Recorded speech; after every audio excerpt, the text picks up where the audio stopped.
Welcome to Baba academy online education.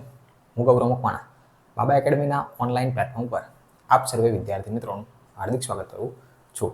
તો આપણે ભણી રહ્યા છે ધોરણ 10 વિષય છે ગણિત, જેમાં પ્રકરણ નંબર 8 ત્રિકોણમિતિનો પરિચય.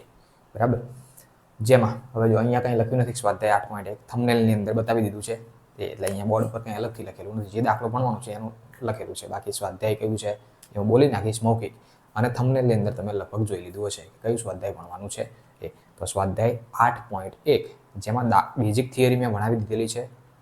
બરાબર, હવે કદાચ આ વિડીયોની અંદર જોતા છો તો આની અગાઉનો વિડીયો છે, કદાચ 9મા ધોરણનો છે, એની અગાઉનો વિડીયો છે, તો કંઈક ગાલા અસાઇનમેન્ટના વિડીયો છે, આવા બધા વિડીયો મળશે તમને. બરાબર, આ ચેપ્ટરનો વિડીયો ઘણો બધો નીચે છે. બરાબર, તો એના માટે તમારે જો સિક્વન્સ વાઇઝ આ જ ચેપ્ટરના વિડીયો જોવો હોય તો તમારે પ્લેલિસ્ટ ખોલવાનું, એની અંદર ધોરણ 10નું ચેપ્ટર નંબર 8 હોય એને ઓપન કરશો તો પહેલું હશે વિડીયો, એ બેઝિક લેક્ચર હશે.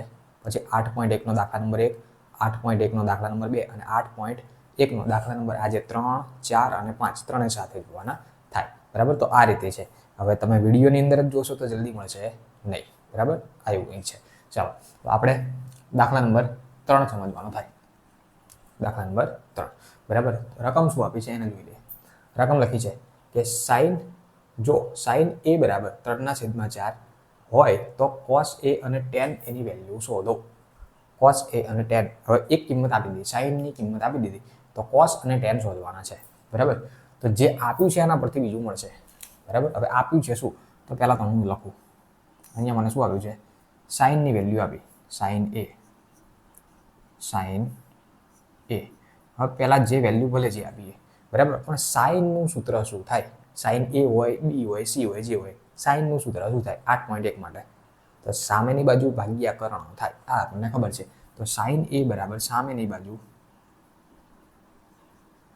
ભાગ્યા કર્ણ, આ તમને ખબર છે.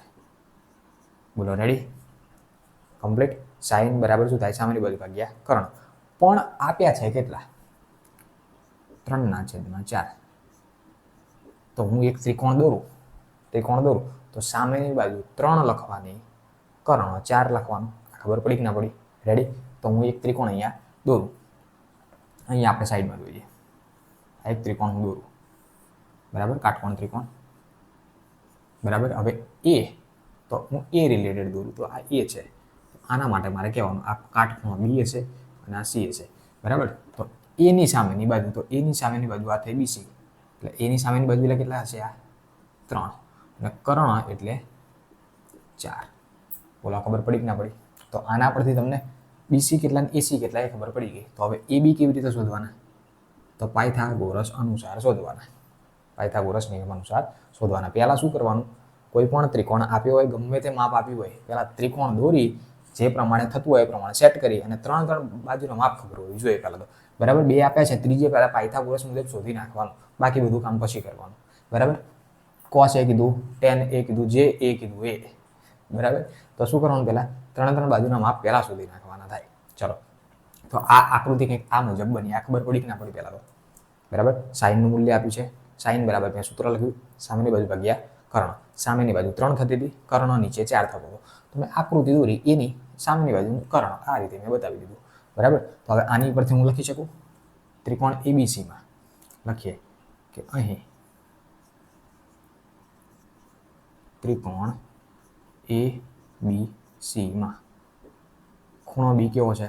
કાટખૂણો એટલે 90. બરાબર, એ બીનું મૂલ્ય કેટલું છે? એ બી બરાબર ક્વેશ્ચન માર્ક શોધવાના. એસી બરાબર આપી દીધા, એસી કેટલા? 4 અને બીસી બરાબર આપી દીધા 3 અને એ બી શોધવાના થાય. તો આ પાયથાગોરસ નિયમ અનુસાર શોધી શકીએ. તો લખીએ પાયથાગોરસ નિયમ અનુસાર પાયથાગોરસનો નિયમ શું છે? કર્ણનો વર્ગ બરાબર બાકીની 2 બાજુનો વર્ગનો સરવાળો. કર્ણ એટલે કેટલા થશે? તો કર્ણ એટલે કે આની અંદર એસી કર્ણ થાય, કાટખૂણાની સામે હોય એસી.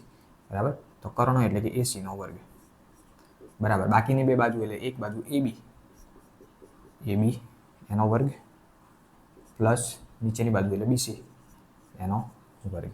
ચલો, એસી આપ્યા છે? હા આપ્યા છે. એસી કેટલા? 4. તો અહીંયા લખીએ 4 નો વર્ગ. બરાબર એ બી આપે છે, એ બી નથી આપ્યા તો એ બીનો વર્ગ એમનો એમ, પ્લસ બીસી આપે છે, બીસી 3 આપે છે તો 3નો વર્ગ થાય. બોલો રેડી. 4નો વર્ગ કેટલો થાય? 16. એ બીનો વર્ગ તો એ બીનો વર્ગ પ્લસ 3નો વર્ગ કેટલો થાય? 9. બોલો રેડી. આ 9 બરાબરની આ બાજુ આવે તો માઇનસ થાય, તો 16 - 9 બરાબર એ બીનો વર્ગ. બંનેને બાદબાકી કરીએ તો જવાબ કેટલો આવશે? 9 ને 1 7. જવાબ કેટલો આવે? 7. એ બીનો વર્ગ. મારે એ બીનો વર્ગ ના જોઈએ, ખાલી એ બી જોઈએ. વર્ગ આ બાજુ આવે તો વર્ગમૂળ થઈ જાય. તો આ શું થઈ ગયા? વર્ગમૂળમાં 7 બરાબર એ બી. એટલે એ બી બરાબર ફાઇનલ આન્સર કેટલો મળ્યો? એ બી બરાબર વર્ગમૂળમાં 7. એટલે આ મૂલ્ય જે નથી આપ્યું એ કેટલું મળ્યું તમે શોધ્યું? વર્ગમૂળમાં 7 મળ્યું. કેટલું મળ્યું? વર્ગમૂળમાં 7. આ આપેલું હતું નહીં, આપણે પાયથાગોરસ મુજબ શોધ્યું. બોલો આ ખબર પડી કે ના પડી? તો આખા ત્રિકોણની 3 બાજુઓ મળી ગઈ. 3 બાજુઓ રેડી. બરાબર પાયથાગોરસ મુજબ. હવે જે પૂછ્યું છે cos a અને tan a પૂછ્યું, તો cos a ની કિંમત મૂકીએ, tan a ની કિંમત મૂકીએ. બરાબર, તો cos a અને tan a આપણે શોધીએ. હું આ બાજુ લખીએ. હવે શું લખવું છે? cos a. ચલો, cosનું સૂત્ર શું થાય? પાસેની બાજુ ભાગ્યા કર્ણ થાય. પાસેની બાજુ ભાગ્યા કર્ણ. ચલો, હવે એ જ કીધો છે તો એની પાસેની બાજુ આ એની પાસેની બાજુ એટલે આ થાય કઈ? તો કે એ બી. તો લખીએ એ બી. કર્ણ એટલે એસી થાય તો લખીએ એસી. તો આન્સર કેટલો મળે ફાઇનલ? એ બી એટલે કેટલા? એ થી બી આપણે કેટલા શોધ્યા? આ રહ્યા જો વર્ગમૂળમાં 7. તો વર્ગમૂળમાં 7, કર્ણ એટલે 4 એસી. તો આ મૂલ્ય કયું મળ્યું? cos એનું મૂલ્ય કેટલું મળ્યું? વર્ગમૂળમાં 7/4 મળ્યું. ડન. હવે શું શોધવાનું? tan a. તો tan a પણ આપણને મળી જશે અહીંયા જ. tan a. tanનું સૂત્ર શું થાય? સામેની બાજુ ભાગ્યા પાસેની બાજુ. જો આ સૂત્ર મોઢે હોવું જોઈએ, બાકી કંઈ નહીં ખબર પડે. સામેની બાજુ ભાગ્યા પાસેની બાજુ. ચલો, સામેની બાજુ એટલે કઈ? એ ની સામેની બાજુ એ. હવે જો સી કીધું હોય તો પછી સી રિલેટેડ લખવાનું. સૂત્ર આ જ થાય, સામેની બાજુ પાછળની. સમજવાનું સી માટે. ચલો, આપણને એ માટે જ કીધું. એની સામેની બાજુ થાય બીસી, તો અહીંયા લખીએ બીસી. પાસેની બાજુ થાય એ બી, તો લખીએ એ બી. બરાબર, તો માટે tan a બરાબર બીસી એટલે કેટલા? બીસી એટલે 3. એ બી એટલે કેટલા? એ બી એટલે વર્ગમૂળમાં 7. વર્ગમૂળમાં 7. તો આ tan એનું મૂલ્ય પણ મળી ગયું. બોલો રેડી. આઈ હોપ કે તમને આ દાખલો વ્યવસ્થિત ખબર પડી હશે. નાખી લો નજર એક વખત. બોલો ડન, કમ્પ્લીટ. જ્યાં ખબર ના પડે ત્યાં કોમેન્ટ કરી દેવી. બરાબર, હું ફરી વખત સમજાવવા બેઠો છું. ચલો, સ્ક્રીનશોટ લેવો તો લઈ લો. બરાબર, જોઈએ હવે આની પછીનો ચોથો દાખલો. ચાલો, દાખલા નંબર 4 આપ્યો. બરાબર, જે 3 નંબરનો દાખલો હતો ને એનો એક ચોથો છે. સહેજ પણ આખું બાજુ નથી, ખાલી કિંમતો અલગ અલગ આપી. બરાબર, કહેશો કેવી રીતે? જો અહીંયા શું આપ્યું? જો 15 cot a બરાબર 8 હોય તો sin a અને sec a ની કિંમત શોધો. આગળ શું આપ્યું હતું?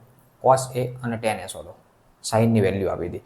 બરાબર, પણ આની અંદર આ 15 ગુણાકારમાં છે, આપણે ભાગાકારમાં લઈ જઈએ એટલે આગળનો દાખલો તો સેમ ટુ સેમ એના જેવો બની જાય. બરાબર, કેવી રીતે ગણશો જોઈએ. અહીંયા આપ્યું છે શું? આ 15 cot a. જો અહીંયા લખીએ 15 cot a બરાબર 8 આવે તો આ 15 ગુણાકારમાં કહેવાય. તો અહીંથી આ બાજુ ભાગાકારમાં આવે તો આવું બની જાય. cot a બરાબર 8/15. બોલો આવું બને કે ના બને? ખબર પડી? હવે cotનું સૂત્ર થાય શું? પાસેની બાજુ ભાગ્યા સામેની બાજુ થાય. તો આની સામે હું પાસેની બાજુ, આ cotની બરાબર પાસેની બાજુ ભાગ્યા સામેની બાજુ લખી શકું કે ના લખી શકું? તો આકૃતિ હું દોરું તો પાસેની બાજુ 8 થાય, સામેની બાજુ 15 થાય કે ના થાય? બરાબર, તો હું અહીં આકૃતિ દોરું. જો તમારે આકૃતિ તમે ચોપડામાં લખો ને એટલે વ્યવસ્થિત દોર બને. મારી પાસે બોર્ડ છે એટલે હું સાઈડમાં દોરું છું, કારણ કે મારે અહીંયા લખવા માટે જગ્યા દઉં એટલા માટે. બરાબર, તમારે આકૃતિ નીચે જ દોરવાની. ચલો, હું અહીંયા નામ આપી દઉં ABC. ABC. અહીંયા જે ખૂણો આપ્યો હોય ને ABC, એ કોઈ દી કાટખૂણો ના હોય એવું યાદ રાખવાનું. જે વિધેય sin cos tan એની અંદર જે કંઈ ખૂણો આપ્યો હોય, A કીધો હોય, B કીધો હોય, sin A, sin B, sin C, tan A, tan B, tan C, કોઈ પણ કીધું હોય એ ક્યારેય કાટખૂણો ના હોય. એટલે કે એની સિવાયનો હોય ને એના કાટખૂણો બતાવવાનો. બરાબર, વિધેય એ. ચલો, અરે ખૂણો એ. કોટ એ બરાબર શું થાય? પાસેની બાજુ અને સામેની બાજુ. આ એને હાઇલાઇટ કરો. એની પાસેની બાજુ એટલે 8, એની પાસેની બાજુ એટલે 8 આ થાય. અને આ 15 એટલે સામેની બાજુ, તો એની એક્ઝેક્ટ સામેની બાજુ એટલે આ 15 થાય. તો પાયથાગોરસ મુજબ મારે આ શોધવાનું. બરાબર, તો પહેલા પાયથાગોરસ પકડવાનો. બરાબર, તો લખવાનું ત્રિકોણ એબીસીમાં આગળ મુજબ જ થાય. શું થશે? અહીં ત્રિકોણ એ બી સીમાં ખૂણો બી બરાબર 90 એટલે કાટખૂણો. આપ્યું શું છે? તો કે એ બી કેટલા? આકૃતિમાં જોઈને 8, બીસી કેટલા? 15, અને એસી એટલે કે કર્ણ શોધવાનો. બરાબર, કેવી રીતે શોધશો? પાયથાગોરસ નિયમ અનુસાર. તો લખીએ પાયથાગોરસ નિયમ અનુસાર. પાયથાગોરસ નિયમ અનુસાર. ચાલો, પાયથાગોરસનો નિયમ શું કહે? કર્ણનો વર્ગ બાકી બંને બાજુનો વર્ગનો સરવાળો. કર્ણ શું થશે? એસી. તો અહીંયા લખીએ એસી નો વર્ગ બરાબર એબી નો વર્ગ વત્તા બીસી નો વર્ગ. જો આ ચેપ્ટર છે ને, આની અંદર પાયથાગોરસ રેડી થઈ જાય, કેમ કે એક દાખલો એવો બાકી નથી 8.1 નો જેમ પાયથાગોરસનો યુઝ ના થાય. બરાબર, બધાની અંદર આવે. ચલો, એસી આપે છે, શોધવાના છે. તો એસી નો વર્ગ એમને એમ રહેશે. એબી આપે છે 8, તો અહીંયા થઈ જશે 8 નો વર્ગ. બીસી આપે છે 15, તો અહીંયા થઈ જશે 15 નો વર્ગ. ચલો, એના માટે વર્ગ પણ બધા વ્યવસ્થિત ક્લિયર હોવા જોઈએ. 8 નો વર્ગ 8 × 2 = 64, 15 નો વર્ગ 225. બરાબર, આ રીતે વર્ગ પણ આવડવા જોઈએ. ચલો, બંનેનો કરો સરવાળો. એસી નો વર્ગ બરાબર 5 ને 4 9, 6 7 8, 289 થાય. વર્ગ પેલી બાદ જાય તો થઈ જાય વર્ગમૂળ. એસી બરાબર વર્ગમૂળમાં 289. હવે 1 થી 25 સુધીના વર્ગ હોવા યાદ હોવો જોઈએ. 25 સુધી તો આવડવા જ જોઈએ. કમસે કમ 25 ને 20 સુધી આવડવા જોઈએ. તો આ 289 ની ઉપર વર્ગમૂળ છે, તો 289 કોનો વર્ગ થાય? 17 નો. બરાબર, જો યાદ હોય તો ખબર પડી જાય. 101 થી 20 સુધીના વર્ગ. એસી બરાબર થાય 17. બરાબર, તો 289 કોનો વર્ગ છે? 17 નો. તો એસીની વેલ્યુ કેટલી મળી? 17. એટલે કે જે આ શોધવાની હતી એ કેટલી મળી? જે શોધવાનું હતું એ મને મળ્યા 17. ક્વેશ્ચન માર્ક હતો એની જગ્યાએ મને શું મળ્યા? 17. તો 3 બાજુ ખબર પડી ગઈ. 3 બાજુ. તો હવે સાઈન એ અને સેક એ શોધવાના છે. તો સાઈન એ અને સેક એ સૂત્ર મૂકી દો એટલે સાઈન એ મળી જાય, સેક એ મળી જાય. હું અહીંયા સાઈડમાં લખું પણ તમારે વ્યવસ્થિત નીચે લખવાનું. બરાબર, તો હવે લખો સાઈન એ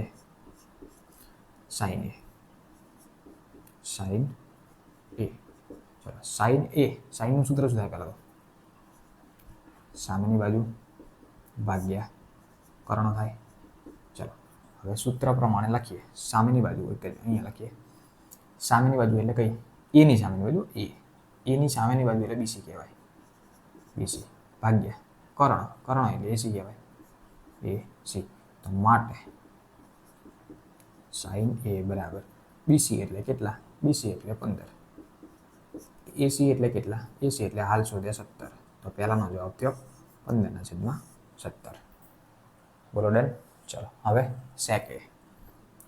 તો લખીએ સેક એ. સેકનું સૂત્ર શું થાય? સેકનું થાય કર્ણના છેદમાં સામેની બાજુ પાછળની બાજુ પાછળની બાજુ. કર્ણના છેદમાં પાછળની બાજુ. કર્ણના છેદમાં પાછળની બાજુ. ચલો, કર્ણ એટલે તમારો થાય એસી, એની પાછળની બાજુ થાય એબી. તો માટે સેક એ બરાબર એસી એટલે થાય 17, પાછળની બાજુ એબી થાય 8. તો તમારું સેક અને સાઈન સેક બંનેના આન્સર આ રીતે થઈ જાય. બોલો, આગળનો દાખલો જે હતો એનું એક છે બેઠો, ખાલી અહીંયા થોડું એક સ્ટેપ વધી જાય. પહેલામાં ડાયરેક્ટ આ આપ્યું હતું, આની અંદર અહીંથી આ બાજુ આપ્યું છે 15, બાકી અંશ અને છેદ એક સ્ટેપ વધારે લખો એટલે આ રીતે થઈ જાય. તો આગળનો જે પ્રમાણે ગણો એ જ પ્રમાણે દાખલો છે. આઈ હોપ કે તમને ખબર પડી છે. દાખલો હતો ચોથો. હવે જોઈએ પાંચમો. ચલો, દાખલા નંબર 5 આ લેક્ચરનો છેલ્લો દાખલો. જો શું રકમ આપી? સેક થીટા 13/12 હોય તો બાકીના બધા જ ત્રિકોણમિતિય ગુણોત્તરો શોધો. બરાબર, એક વેલ્યુ આપી બાકીના બધા જ ત્રિકોણમિતિય ગુણોત્તરો એટલે શું ટોટલ વિધેય કેટલા છે sin cos tan cosec sec અને cot 6 વિધેય છે એની અંદરથી એક આપી દીધો sec આપી દીધો તો બધા કેટલા 5 એ 5 5 શોધવાના છે બરાબર તો આની અંદરથી બે બાજુ આપીએ છીએ અંશ અને છેદ તરીકે તો ત્રિકોણ દોરવાનો અને એની પછી શું કરવાનું ત્રણ બાજુઓ શોધવાની પાયથાગોરસ મુજબ અને પછી બાકીના બધા જ ત્રિકોણમિતિય ગુણોત્તરો શોધવાના ચાલો તો જે આપ્યું છે એ પરથી પહેલા મને શું મળે છે એ હું લખું મને આપ્યું છે sec થીટા મને આપે છે એ લખી નાખો એની પહેલા તમારે સૂત્ર લખવું તો સૂત્ર લખી નાખો sec થીટાનું સૂત્ર શું થાય કર્ણના છેદમાં પાસેની બાજુ થાય sec થીટાનું સૂત્ર એવું થાય કર્ણના છેદમાં પાસેની બાજુ પણ sec થીટાનું રિયલ સૂત્ર આપ્યું છે શું રિયલ મતલબ કે કિંમત કેટલી આપી છે 13/12 આપી છે એટલે કર્ણ 13 કહેવાય પાસેની બાજુ 12 કહેવાય બરાબર તો આના પરથી હું આકૃતિ દોરું ચલો આકૃતિ હવે ABC હવે આમાં તો થીટા આપ્યો છે શું આપ્યો છે થીટાને ખૂણો કહેવાય થીટા એટલે શું ખૂણાનું માપ ખૂણો બરાબર તો હવે આની અંદર ABC તે કંઈ આપ્યું નથી તો તમને ફાવે દોરી નાખો ત્રિકોણ ABC PQR MNO XYZ જે ફાવે દોરી નાખો PQR દોરું ચલો આ PQR આ કાટખૂણો બરાબર પણ અહીંયા તમને શું કીધું છે થીટા એટલે શું થીટા એટલે ખૂણો બરાબર પણ કયો ખૂણો તો તમને ફાવે એ ખૂણો કયો તો કે તમને ફાવે પણ તમને આ કાટખૂણો આ લેવાનો થતો નથી આવું મેં પહેલાં કીધેલું છે કેમ કે આ ફિક્સ મૂલ્ય 90 છે બરાબર તો કાટખૂણા માટે કોઈ સૂત્ર હોય નહીં કાં તો આના માટે સૂત્ર બને કાં તો આના માટે બને આના માટે સામેની બાજુ કર્ણ પાસેની બાજુ કર્ણ સામેની બાજુ પાસેની બાજુ આના માટે કરો તો આ બાજુ એ પ્રમાણે બને બરાબર મેં પહેલા લેક્ચરમાં કીધેલું જ છે બેઝિક લેક્ચરમાં બરાબર તો હું થીટા કદાચ આને હું લઉં ચલો આને હું કહી દઉં કે આ છે થીટા તો આના માટે આ સામેની બાજુ બની જાય આ પાસેની બાજુ બની જાય અને કર્ણ એક જ રહે બરાબર અને કદાચ હું આને થીટા લઉં તો એની સામેની બાજુ આ બની જાય કર્ણ આ પાસેની બાજુ આ બની જાય તમને ફાવે તમે થીટા લઈ શકો છો ખબર પડી બરાબર થીટા ધારો કે ABC આપ્યું હોય તો આપણે ABC ત્રિકોણ દોરીએ પછી એ એટલે એ જ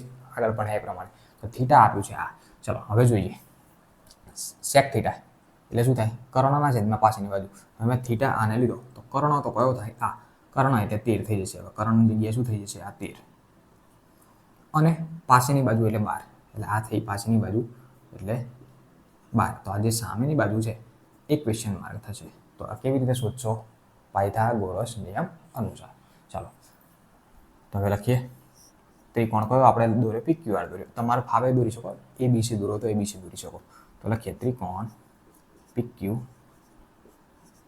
માં ખૂણો કયો કાટખૂણો છે Q બરાબર 90 કાટખૂણો ચલો શું આપ્યું છે QR નીચેની બાજુ આપી 12 કર્ણ PR આપ્યો 13 તો શોધવાનો કયો PQ બાજુ બરાબર ક્વેશ્ચન માર્ક આવું છે તો પાયથાગોરસ નિયમ અનુસાર તો લખીએ આથી પાયથાગોરસ નિયમ અનુસાર પાયથાગોરસ નિયમ અનુસાર શું થાય કર્ણનો વર્ગ કર્ણ એટલે કે આની અંદર આપણે ABC ધારતા હતા તો આની અંદર PR થશે PR નો વર્ગ બરાબર બે બાજુનો વર્ગનો સરવાળો એટલે PQ નો વર્ગ પ્લસ નીચે એટલે QR નો વર્ગ કમ્પ્લીટ નામ આપે જે પ્રમાણે કિંમતો આપે એ પ્રમાણે લખી નાખીએ માપ આપે PR કેટલું આપ્યું 13 તો 13 નો વર્ગ PQ શોધવાનો તો PQ નો વર્ગ એમ પ્લસ QR 12 આપે તો 12 નો વર્ગ 13 નો વર્ગ કેટલો થાય 169 169 PQ નો વર્ગ તો PQ નો વર્ગ પ્લસ 12 નો વર્ગ 144 144 બરાબર ને આવે જો આ સાદુરૂપ છે એટલે કદાચ તમને ઝડપી લાગતું હોય તો 10મા ધોરણના વિદ્યાર્થીઓ છો તો આ તો બધું છઠ્ઠા ધોરણથી સાદુરૂપ આપતા બરાબર ને આ બાદ લાવો માઇનસ થાય પ્લસ થાય એવું તો ભણતા આવે છો 169 144 આ બરાબર ને આ બાદ આવે તો અહીંયા PQ નો વર્ગ બંનેની બાદબાકી કરીએ એટલે PQ નો વર્ગનું પહેલા લખું બાદબાકી પછી લખું PQ નો વર્ગ બરાબર બાદબાકી કરીએ એટલે કેટલા રહેશે 9 માંથી 4 તો 5 16 માંથી 14 એટલે 2 PQ નો વર્ગ કેટલો આવ્યો 25 PQ બરાબર આ વર્ગ આ બાજુ આવે તો વર્ગમૂળ થાય, તો વર્ગમૂળમાં 25 એટલે 25 કોનો વર્ગ છે 5નો, તો PQ બરાબર કેટલા મળે 5 બરાબર। તો આ જે મૂલ્ય આપ્યું નથી એ કેટલું મળ્યું તમને 5 મળ્યું, PQ કેટલા મળે 5 બરાબર રેડી। તો હવે શું કીધું તો બાકીના બધા જ ત્રિકોણમિતિય ગુણોત્તર શોધો, બાકીના બધા જમાં કયા આવે sin cos tan cosec sec તો ઓલરેડી રકમમાં આપ્યો જ છે, cot એટલે 5 બધા બરાબર। તો બાકીના 5 તમારે લખવાના છે, તો બાકીના હું આ બાજુ લખું હવે બરાબર। તો બાકીના ત્રિકોણમિતિય ગુણોત્તરો તો લખીએ કે બાકીના ત્રિકોણમિતિય ગુણોત્તરો એમાં પહેલું લખીએ sin થીટા, જો આમાં થીટા જ કીધું છે તો sin થીટા એટલે આપણે થીટાને જોઈને લખવાનું। ચલો sin થીટાની પહેલા સૂત્ર શું થાય સામેની બાજુ ભાગ્યા કર્ણ,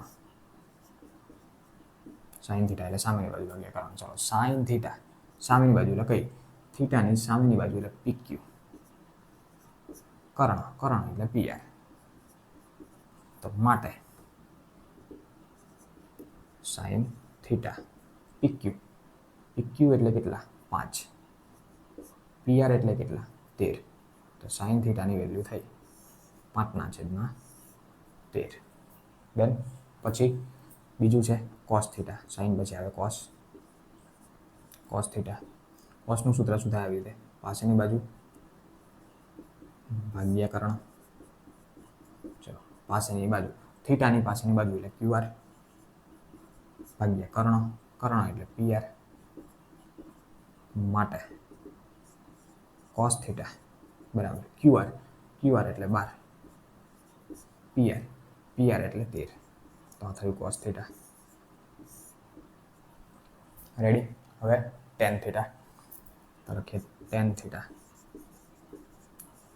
ચલો tanની વેલ્યુ શું થાય સામેની બાજુ ભાગ્યા પાસેની બાજુ, સામેની બાજુ છેદમાં પાસેની બાજુ, ચલો સામેની બાજુ આ થીટા એની સામેની બાજુ એટલે PQ, થીટા પાસેની બાજુ એટલે QR, તો માટે tan થીટા બરાબર PQ એટલે કેટલા સામેની બાજુ PQ એટલે 5, QR એટલે 12, 5/12, ચલો sin cos tan કમ્પ્લીટ। હવે cosec આપણે લખીએ cosec થીટા એટલે શું થાય ઊંધું કર્ણના છેદમાં સામેની બાજુ આની વ્યસ્ત બરાબર। જો મેં આ રીતે લખાયા બેઝિક લેક્ચર જોયો છે ને તો ખબર હશે sin cos tan આ બાજુ એક બાજુ અને cosec sec અને cot એ બીજી બાજુ બરાબર, એટલે એ સિક્વન્સ વાઇઝ લખાયેલા છે। ચલો તો કર્ણ એટલે PR અને સામેની બાજુ થીટાની સામેની બાજુ એટલે PQ, તો માટે cosec થીટા PR એટલે કેટલા 13 છેદમાં PQ એટલે 5, આ થઈ ગયા cosec થીટા।